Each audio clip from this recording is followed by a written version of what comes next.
नमस्कार,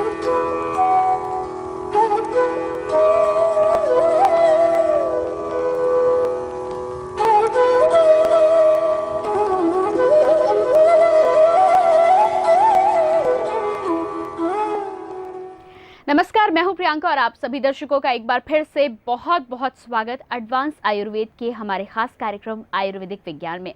दोस्तों, एक बार फिर से हम किडनी फेलियर को लेकर बात करेंगे और किडनी फेलियर को लेकर अब तक हम तमाम इन्फॉर्मेशन आप तक पहुंचा चुके हैं। आपकी जो भी परेशानियां हैं, जो भी दिक्कतें हैं, इस मंच के माध्यम से लगातार हम दूर करने का प्रयास कर रहे हैं।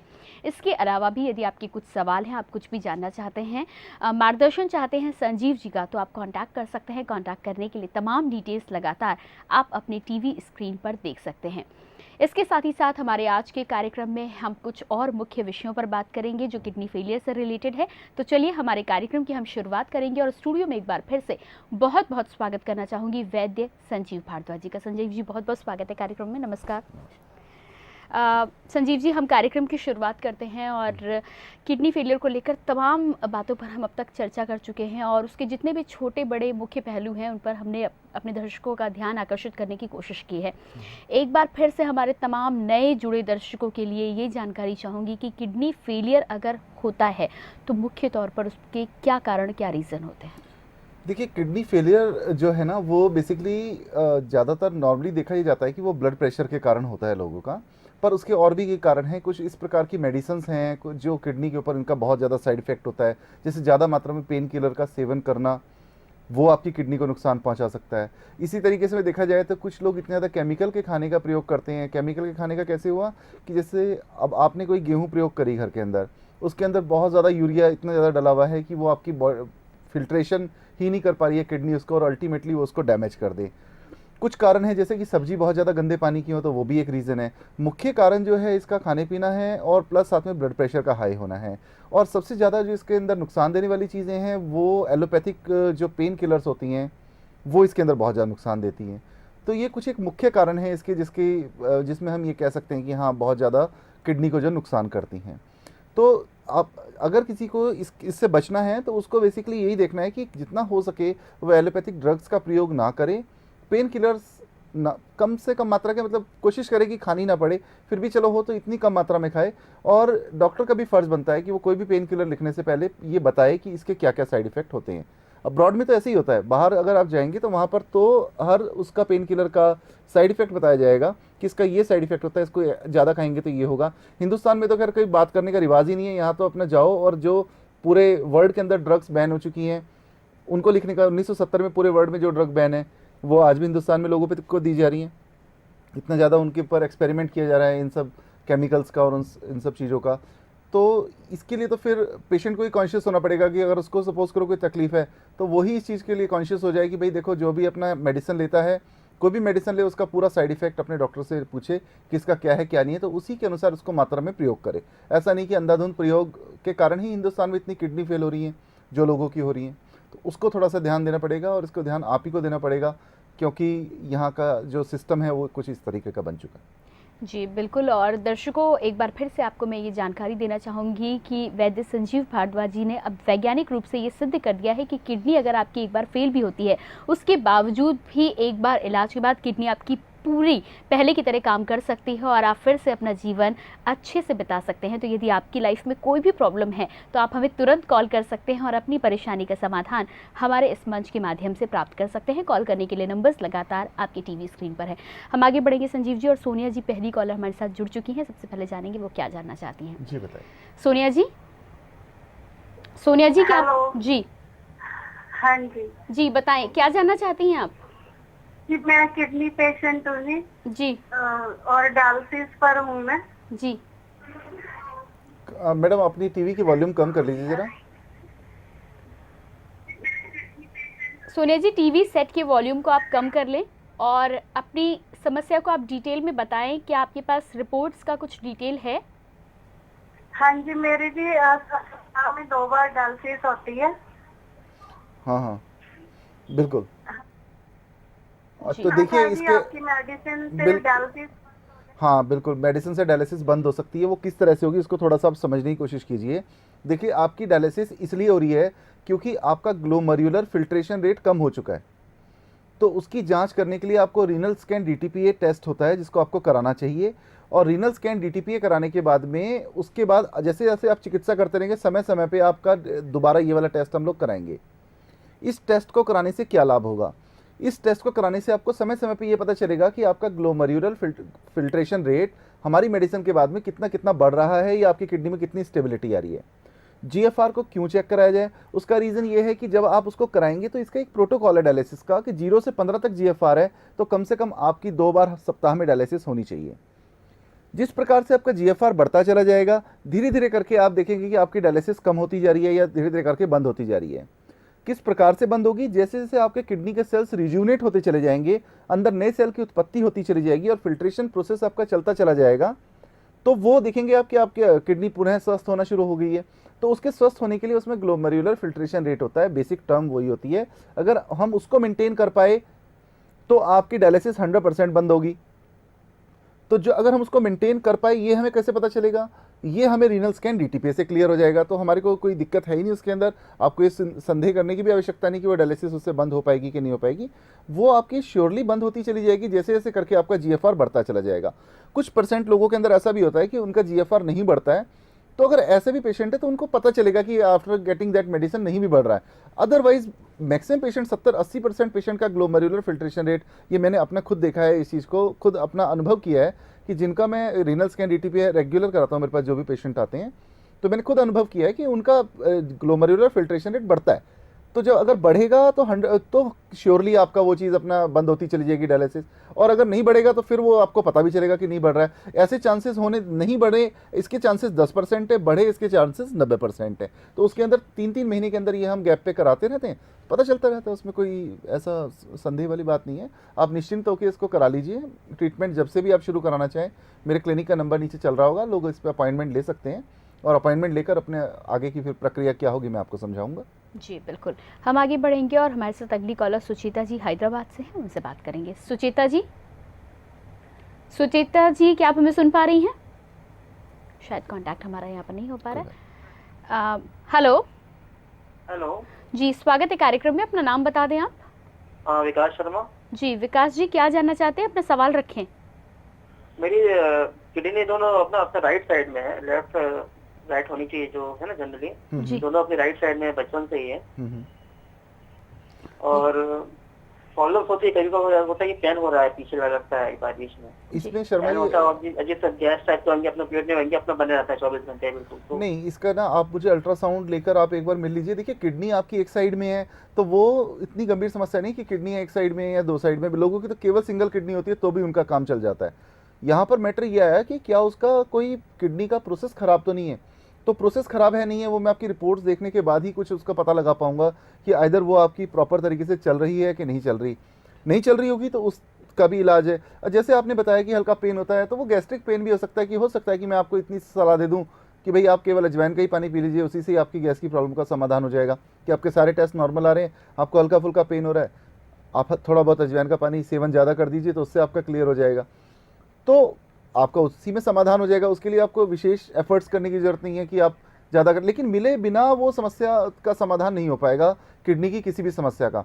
किडनी के अलावा कोई, देखिए दवाइयाँ तो हमारे यहाँ सभी प्रकार के मरीजों के लिए होती हैं। जो मरीज़ ऐसे हैं कि जो किडनी के अलावा शुगर है या किसी और तरह के मरीज़ हैं, वो अपनी दवा बेशक से घर बैठे भी मंगा सकते हैं, उसमें कोई परेशानी नहीं। उसके लिए हमारा कॉल सेंटर है, उस पर आप कॉल कर दीजिए, अपनी समस्या बताएंगे तो अगले दिन आपकी दवा कोरियर के द्वारा भेज दी जाएगी। लेकिन मेरा जो निवेदन है वो किडनी के पेशेंट से यही है, या लीवर के या कैंसर के पेशेंट, कि वो खुद आके मिले और मिलने के बाद उस दवा को अपना लेके जाएं, जिससे कि हो सकता है कि आपको दवा की आवश्यकता ही ना हो, केवल सलाह से ही आपका काम चल जाए। थोड़ा कॉम्प्लिकेटेड मामला होता है, इसलिए मिलना आवश्यक होता है उसके अंदर। बाकी कोई दिक्कत वाली बात नहीं, अपनी रिपोर्ट्स आप ला के मिले, मैं बताऊंगा आपको क्या करना है। जी बिल्कुल संजीव जी, हम आगे बढ़ेंगे और किडनी फेलियर को लेकर जब भी बात आती है, अक्सर ट्रांसप्लांट का बहुत अधिक दबाव पेशेंट्स पे रहता है। तो ट्रांसप्लांट के बारे में सबसे पहले तो आपके माध्यम से ये जानकारी मिलती रहती है कि ये कोई ऑप्शन नहीं है, बट स्टिल जिन पेशेंट के ऊपर बहुत दबाव बनाया जाता है वो क्या कर सकते हैं, और साथ ही साथ इसको कराने के और जो नुकसान हैं उसके बारे में भी जानना चाहेंगे आपसे। देखो, मैं जैसे मैडम मना करता हूँ ट्रांसप्लांट के लिए कि आप ट्रांसप्लांट मत कराइए। अब मुझे कोई पूछे कि आप इसके लिए मना क्यों कर रहे हैं, ट्रांसप्लांट से आपको क्या एलर्जी है, तो देखो उसका जवाब है, जो मानवता है ना, कोई चीज़ होती है, इंसान जानते बूझते अगर किसी को खड्डे में धकेलता है या किसी का बुरा करता है तो वो उसका मन खुद भी उस चीज़ के लिए कलपता है कि देखो मैं जानता था कि ये चीज़ गलत है और उसके बाद अगला जा रहा था, मैंने उसको रोका नहीं, उसका नुकसान हुआ। मैं क्यों कहता हूँ कि ट्रांसप्लांट नहीं कराना चाहिए, उसके कुछ एक मुख्य कारण है। अब वो ऐसा नहीं कि बिना कारणों के कि मैं आयुर्वेदिक डॉक्टर हूँ तो मैं एलोपैथिक के लिए ट्रांसप्लांट के लिए मना कर रहा हूँ, ऐसा बिल्कुल नहीं है। अगर कोई चीज़ मानव हित में हो तो उसको कराने में कोई एतराज़ नहीं, लेकिन ट्रांसप्लांट मानव हित में नहीं है। देखो क्यों नहीं है, इसको थोड़ा सा आपको समझना पड़ेगा, थोड़ा लॉजिकल और साइंटिफिक समझना पड़ेगा।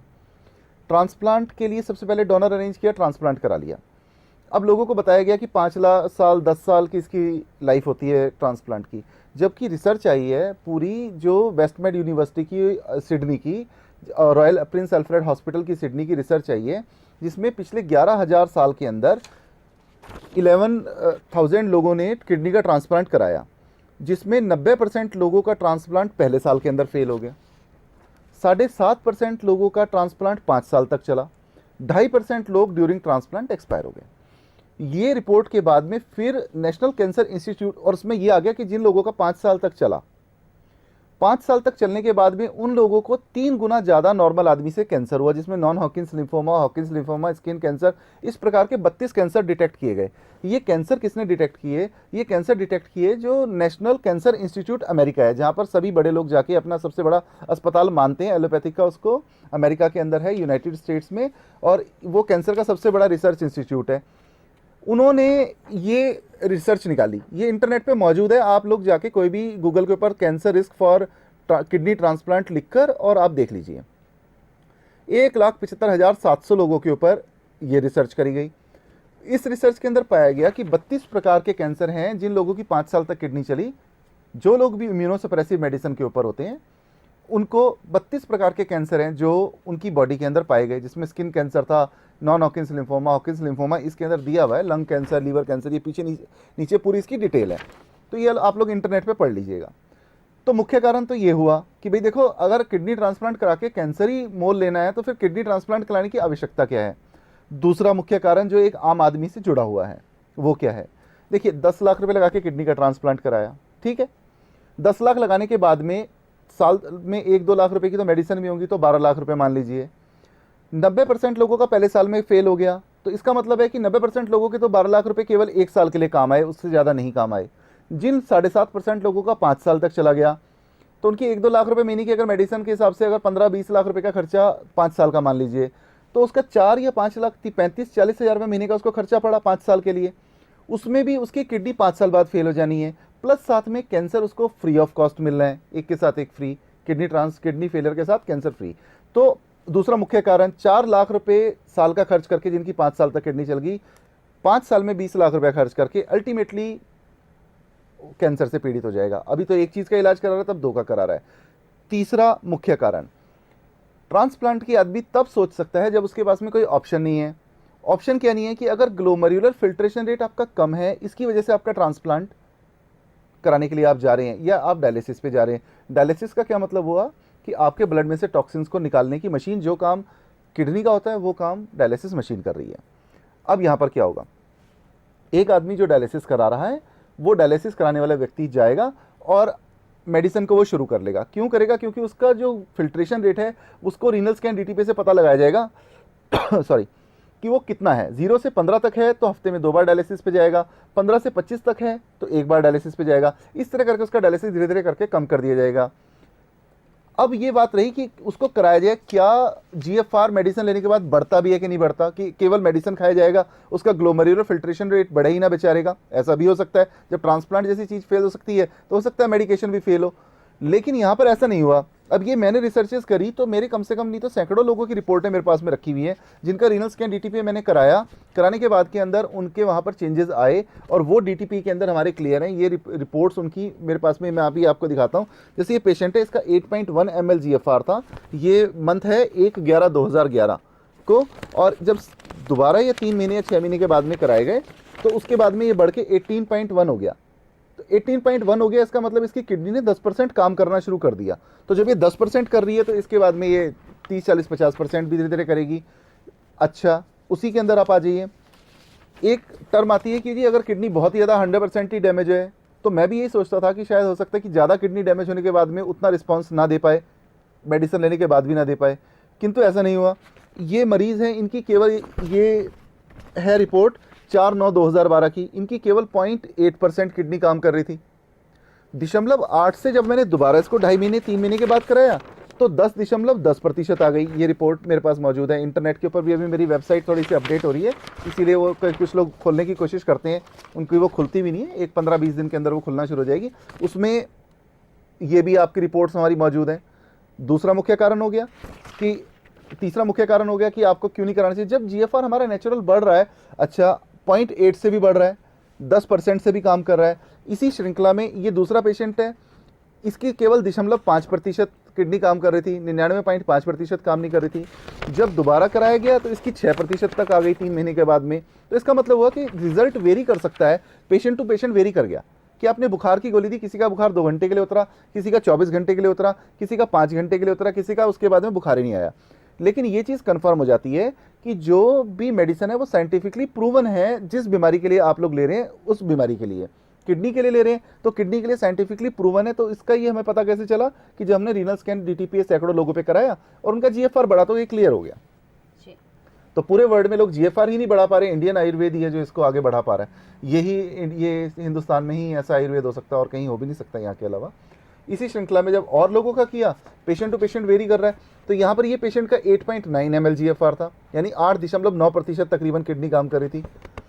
आगे इसका जब कराया गया तो उसके बाद में ये तादाद बढ़ के हो गई 22.72%, 22.41%। तो 9% से 3 महीने के बाद में 22% हो गई। तो अब इनको डायलिसिस की कोई आवश्यकता नहीं। इस प्रकार से करते हुए जब हमने देखा कि इतने इतने लोगों का जब GFR बढ़ ही रहा है तो फिर आवश्यकता क्या है। अच्छा, फिर कुछ लोगों का प्रश्न आता है कि क्या ये GFR जैसे बढ़ रहा है तो उसके बाद में पूर्णतः किडनी भी ठीक हो जाती है। तो ऐसे भी केसेस मौजूद हैं। उनकी अभी हो सकता है कि ये जो कार्यक्रम चल रहा है, इस कार्यक्रम के अंत में भी कुछ लोग अपने इंटरव्यू देके गए हैं, वो अपने लगाएं। और कुछ लोगों का हमारे पास में बाकी रिकॉर्ड भी रखते हैं, हम लोग अपना जो चाहें वो रिकॉर्ड भी देख सकते हैं, उसमें कोई परेशानी नहीं। तो ये चीज़ साइंटिफिकली प्रूवन है। फिर अब इसके लिए इफ एंड बट नहीं रह गया। तो ट्रांसप्लांट क्यों नहीं कराना, उसका भी मैंने आपको कारण बताया। आर्थिक रूप से भी सूट नहीं करता, शारीरिक रूप से भी सूट नहीं करता। तो सूट क्या करता है कि अगर आपकी तबीयत ज़्यादा ख़राब है, आपको मेरा देरी से पता चल रहा है, तो आप अपना ज़्यादा, अगर बहुत ज़्यादा तबीयत बिगड़ी है तो अपनी डायलिसिस का सपोर्ट आप थोड़ी दिन के लिए ले सकते हैं। और धीरे धीरे करके जैसे जैसे आपका GFR बढ़ता है, आपकी प्रॉब्लम का समाधान हो जाएगा। GFR बढ़ रहा है नहीं बढ़ रहा, इसके लिए आपके पास जांच मौजूद है। ये नहीं कि आप अंधेरे के अंदर है, आपको ये नहीं पता चल रहा है कि हम दवा करें इधर हमें फ़ायदा कर रही है कि नहीं कर रही है। तो वो चीज़ भी हमारे पास में क्लियर है। तो जब सब चीज़ें क्लियर हैं तो अल्टीमेटली मुझे लगता है उसके बाद में फिर देखिए, जानते बूझते अगर कोई सपोज़ करो, अब देखो आंखों देखी मक्खी निगली नहीं जा सकती है, ये एक कहावत है। तो ये तो आंखों देखी मक्खी हो गया कि एक आदमी ट्रांसप्लांट करा रहा है, उसके बाद उसको कैंसर हो रहा है, उसके घर बार बिक गया, बेचारे के बर्तन बिक गए, एंड ऑफ द डे उसको रिजल्ट के अंदर ये मिला कि एक बीमारी के साथ एक बीमारी और लग गई। तो मुझे ऐसा लगता है कि मेरे अंदाजे से तो गलत ही है। अब इसके बाद अगर किसी को सही लगता है तो जाके करा ले। इतना सब कुछ देखने के बाद भी अगर करा सकता है, अपनी गले में ज़बरदस्ती कोई फांसी लगा सकता है तो लगा ले, फिर क्या कर सकते हैं। जी बिल्कुल संजीव जी, जितनी अच्छी ये रिपोर्ट्स हैं जो आपने हमें दिखाई हैं, हमारे दर्शकों को दिखाई हैं, सैकड़ों रिपोर्ट्स हैं ऐसी। मतलब ये केवल ये नहीं है। तो अभी इस कार्यक्रम का समय इतना होता है कि मैं इसमें ज़्यादा आपको बता भी नहीं पाता इसके बारे में, किंतु काफ़ी है। मतलब ये तादाद तकरीबन मेरे पास में जितने लोग आते हैं 70-80% लोगों की रिपोर्ट बढ़ के आती है इसमें। जी बिल्कुल। मैं ये बात कर रही थी कि उससे ज़्यादा डरावने वाला वो बजट का रेशियो है जो आपने हमें यहाँ पर समझाया है कि लोग इतना पैसा लगाते हैं और जैसे कि आपने बोला कि घर का हर सामान तक बिक जाता है, लेकिन उसके बावजूद भी जो हेल्थ व्यक्ति चाह रहा है अगर वो ना मिले तो कोई फ़ायदा नहीं है। मैं भी वही कहना चाह रहा था। जिस तरीके से जैसे आपने 12 लाख लगाए 1 साल के लिए, 1 साल बाद आपकी किडनी फिर फेल हो गई, फिर आपको डायलिसिस पे जाना है। तो जब तब डायलिसिस पे जाना है तो फिर अभी जाने में क्या एतराज़ है। एक आदमी डायलिसिस कराता रहे प्लस साथ में धीरे धीरे उसका मेडिकेशन चलता रहे, जिससे आने वाले समय में उसको कुछ थोड़ा सा राहत मिल सके और लाभ मिल सके। जी बिल्कुल। यहाँ पर जब हम बजट की बात कर रहे हैं तो एक कंपैरिजन भी मैं ज़रूर चाहूँगी आपसे कि ट्रांसप्लांट पे जितना खर्चा होता है ये तो आपने हमें जानकारी दी है, डायलिसिस के साथ जो मेडिसिन्स लेते हैं पेशेंट आपके द्वारा, उसमें कितना खर्चा होता है और कितनी जल्दी रिकवरी? ट्रांसप्लांट का 2-4% भी नहीं होता। 2-4% भी ट्रांसप्लांट का खर्चा नहीं होता पूरे ट्रीटमेंट का। इतना देखिए, ये आयुर्वेदिक जो होता है ना, ये बेसिकली एक आम आदमी की चिकित्सा है। इसके ये कोई एक्सपेरिमेंट नहीं है, इसके ऊपर एक्सपेरिमेंट पूरे देखो, जो जड़ी बूटियाँ आपको दी जाती हैं वो हर जानवर उस जड़ी बूटी को जंगल में खा रहा है। कोई कहीं से मंगा के दिया रही है, कोई कहीं से मंगा के दी जा रही है।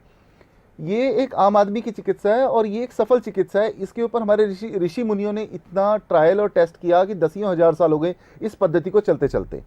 अब मैं अब आपको एक बात बताता हूँ कि जो लोग आज हमारे देश के अंदर डॉक्टर हैं, उनके खुद के दादाजी या परदादाजी जो थे, वो खुद किसी वैद्य के पास जाके नब्ज दिखा के दवाई खाया करते थे। आज वो इस बात को इनको मानना पड़ेगा, क्योंकि ये 150 साल से एक चीज़ केमिकल की पैथी चली है। केमिकल हमारे जीवन का हिस्सा नहीं है, इसलिए केमिकल हमें असर नहीं करता या हमारे को साइड इफेक्ट देता है। एक चीज़ को टेम्परेरली हम लोग ठीक करने की बात कर रहे हैं। बेसिक है कि इसके देखिए रूट कॉज को ठीक किया जाए, रिजुवनेशन ऑफ सेल कैसे करी जाए, नए सेल की उत्पत्ति कैसे करी जाए। एक व्यक्ति मेरे पास आया, वो कहने लगा जी नए सेल की उत्पत्ति शरीर में कैसे हो जाएगी। मैंने कहा देखिए, जब आपकी 1 फुट की हाइट थी, आज आपकी 6 फुट की हाइट हुई, तो नए सेल की उत्पत्ति तो हो ही रही है। नए सेल की उत्पत्ति जब पूरे शरीर में हो रही है, तो पर्टिकुलर एक अगर ऑर्गन के अंदर नहीं हो रही, तो हमारे को इस शरीर को थोड़ा सा ऐसी दवाई देनी पड़ेगी जो पर्टिकुलर उस ऑर्गन के अंदर भी उसकी उत्पत्ति शुरू हो जाए। इसके लिए फिर जांच मौजूद है रीनल स्कैन डीटी पे, जैसे मैंने बताया। ग्लोमेरुलर फिल्ट्रेशन रेट अगर आपका बढ़ रहा है, तो ये आपको 100% मानना पड़ेगा कि आपके शरीर में आपके पर्टिकुलर उस ऑर्गन के अंदर नए सेल्स की उत्पत्ति हो रही है। और नए सेल की उत्पत्ति होगी, सेल का डैमेज होने के कारण ही तो आपका जीएफआर कम हुआ। सेल की उत्पत्ति होगी तो आपका जीएफआर धीरे धीरे करके बढ़ना शुरू हो जाएगा। तो ये एक प्रमाणिक चिकित्सा पद्धति है। इसके अलावा जो भी चिकित्सा पद्धति है वो उनकी प्रमाणिकता नहीं है, चाहे वो एलोपैथी है या कोई भी पैथी है, उन पैथियों की प्रमाणिकता नहीं है, वो केवल अंदाजे पे आधारित पैथी है। ये विज्ञान पे आधारित पैथी है जो मैं आपको बता रहा हूँ। तो विज्ञान पे आधारित जो चिकित्सा है उसको ही कराना चाहिए, अंदाजे वाली चिकित्सा को तो बिल्कुल नहीं कराना चाहिए। कुछ लोग समझ नहीं पा रहे हैं, अगर अंदाजे वाली चिकित्सा को आप कराएंगे तो आपके लिए बहुत भारी नुकसान है। आप अपने शरीर को एक्सपेरिमेंट बॉडी बना रहे हो। बड़े बड़े अस्पताल है, उनके आगे लिखा है रिसर्च सेंटर, उनकी अभी रिसर्च ही कंप्लीट नहीं हुई है। अभी तक तो हॉस्पिटल है कहाँ, वो तो रिसर्च सेंटर है। आप जाते हो, आपको आईसीयू के अंदर डाल दिया और अल्टीमेटली आपको यही नहीं पता कि अंदर मरीज के साथ क्या हो रहा है क्या नहीं हो रहा। आपको विज्ञान की कोई नॉलेज नहीं, आपको मेडिसिन की कोई नॉलेज नहीं। और ऐसा मैं नहीं कह रहा, आपसे मैं एक छोटा सा एग्जांपल देता हूँ। आप अभी किसी भी जो भी व्यक्ति कोई दवाई लिखता है, डॉक्टर सपोज उसने कोई दर्द बंद करने की दवाई लिखी, आप उससे जाके ये पूछिए कि इस दर्द बंद करने की दवाई का ओरिजिन क्या है। ओरिजिन का मतलब ये किस पेड़ से, पौधे से, पत्ती से, कहीं से तो इसका एक्सट्रैक्ट आपने लिया होगा। उनको ये भी नहीं पता अभी, और नहीं है तो आप जाके इसको ट्राई करके देखिए। और जो भी दवा लें उसका साइड इफेक्ट पहले उनसे लिखवाएं कि जी इसका साइड इफेक्ट क्या है, ये भी आप प्रिस्क्रिप्शन के अंदर ऐड करें, जिससे अल्टीमेटली आप लोगों के ऊपर कोई एक्सपेरिमेंट ना हो पाए और आप लोगों को पता चल पाए कि ये जो कुछ मुझे दिखाया गया अल्टीमेटली या दिया गया, इसकी वजह से तो कहीं मेरे को आगे कोई परेशानी नहीं आ रही। एक दवा आपने खाई और उसके बाद आपको कोई समस्या आई, तो आपको तो पता ही नहीं किस दवा के कारण आई। जब पहले से लिखा होगा कि इस दवा के कारण ये समस्या आ सकती है, जब आप ट्रायल कर रहे हो तो आपको तो पता होगा कि उसके ऊपर कोई साइड इफेक्ट है कि नहीं है। तो ये बात आ जाती है। तो इसको थोड़ा सा अवेयर आपको होना पड़ेगा। अवेयर हुए बिना आप लोगों की समस्या का देखो समाधान नहीं है। और अपने ऊपर एक्सपेरिमेंट तो कोई भी बिल्कुल भी ना कराए। और गलती से भी एक गलत कदम आपकी ज़िंदगी को लेकर बैठ सकता है। और ये ज़िंदगी एक ऐसी चीज़ होती है, इसमें रीटेक नहीं होता। यहाँ पर कोई रीटेक नहीं है, या तो ये लाइव है, जैसा चल रहा है अगर आपका वैसा चलता रहा तो बहुत अच्छा। कहीं एक भी गलती होगी तो वो आपको लेके बैठ जाएगी। तो ऐसी गलती से बचें। इवन आपके अगर कोई पड़ोस में भी कोई ऐसी गलती करने जा रहा है ना, तो आप उसको ये बातें बताइए, उसको कहिए देखिए अनसाइंटिफिक चीज़ है ट्रांसप्लांट, आप उसको गलती से भी उसके बारे में ना सोचें और आप उसको कन्विंस करें। ये आपका फ़र्ज़ बनता है, पड़ोसी होने के नाते भी आपका फ़र्ज़ बनता है कि अल्टीमेटली आप उसको सही रास्ता दिखाएं। गलत रास्ता दिखाना तो कोई भी किसी का भी फ़र्ज़ नहीं बनता। जी बिल्कुल संजीव जी, और इसी के साथ हमारे आज के कार्यक्रम को हमें यहीं समाप्त करना होगा।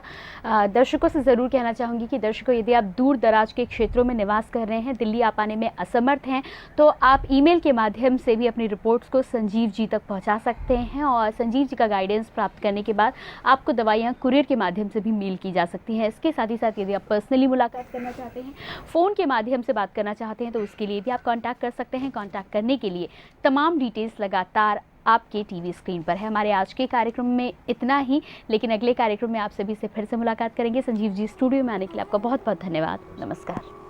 वैद्य संजीव भारद्वाज जी से मिलने या अपॉइंटमेंट लेने के लिए संपर्क कर सकते हैं। हमारा पता है वैद्य संजीव भारद्वाज, 412 5वीं मंजिल, West End Mall, Hilton Hotel के नजदीक, Janakpuri West, Delhi. Pin code number है 110058। हमारा फोन नंबर है 09871461610 और 01148070707। आप हमसे ईमेल के द्वारा भी संपर्क कर सकते हैं। हमारा मेल आईडी है arogya22@gmail.com। हमारी वेबसाइट है www.vaidyashree.com।